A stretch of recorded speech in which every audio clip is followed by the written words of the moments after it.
Истоки были такие, что небольшая поисковая группа под руководством Евгении Анатольевны Киуру и учителя истории обществознания Татьяны Константиновны Матыгулиной, вот они как раз начали эту деятельность по поиску информации о первом директоре нашей школы, поселка Житай.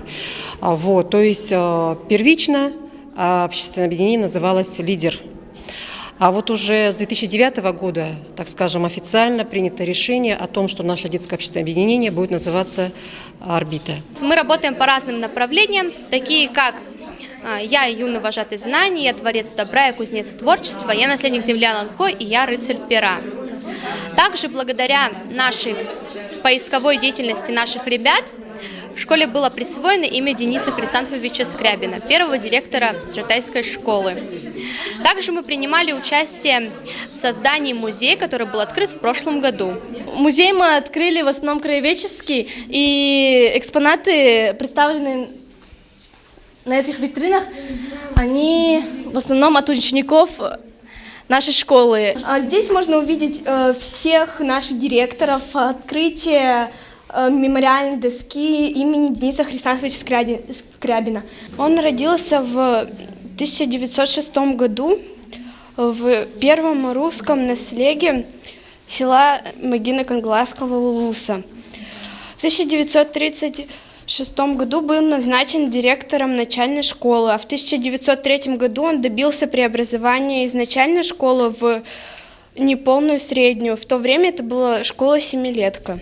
Здесь представлены личные официально восстановленные документы, письмо с фронта и извещение о смерти. На нижней части экспозиции представлены фотографии братской могилы, где похоронен Денис Хрисанфович Скрябин. Детскому общественному объединению в нашей школе уделяется особое внимание.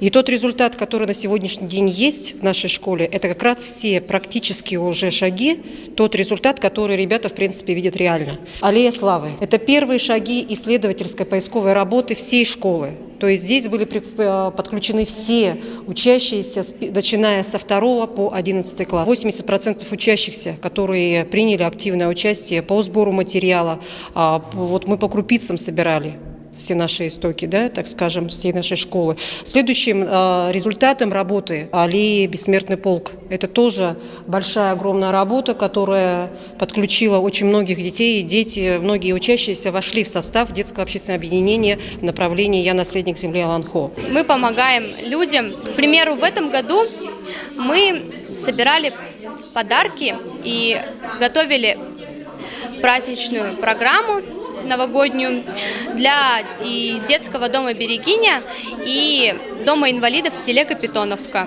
Общественная организация является той помощью и опорой, которая нужна ребенку. Дети учатся между собой общаться, это очень важно, потому что сплочение коллектива в этом общении, оно очень важно. Они приобретают коммуникативные навыки, то есть умение общаться. Что касается с точки зрения их профессионального опыта, то это очень большой плюс. Практическое применение, которое они получили в детском общественном объединении, это колоссальное. Мы являемся и журналистами, и, можно сказать, добывателями информации. Бывает, участвуем в различных конкурсах, снимаем различные ролики. Посещаем разные мероприятия на уровне поселка, городские. Берем интервью также у участников и пишем статьи в свою газету, оповещаем наших учеников, что происходит. Наша газета постоянно рассказывает о жизни нашей школы и что происходит вокруг этого всего, можно сказать. Что происходит в Житае, какие бывают мероприятия в Житае.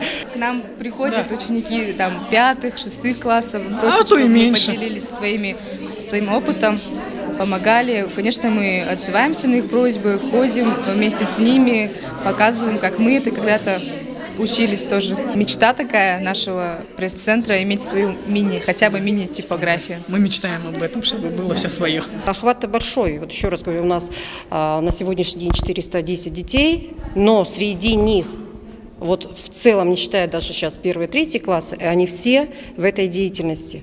Это толерантность, это сочувствие, то есть ребята другие, они другие. Настроение каково?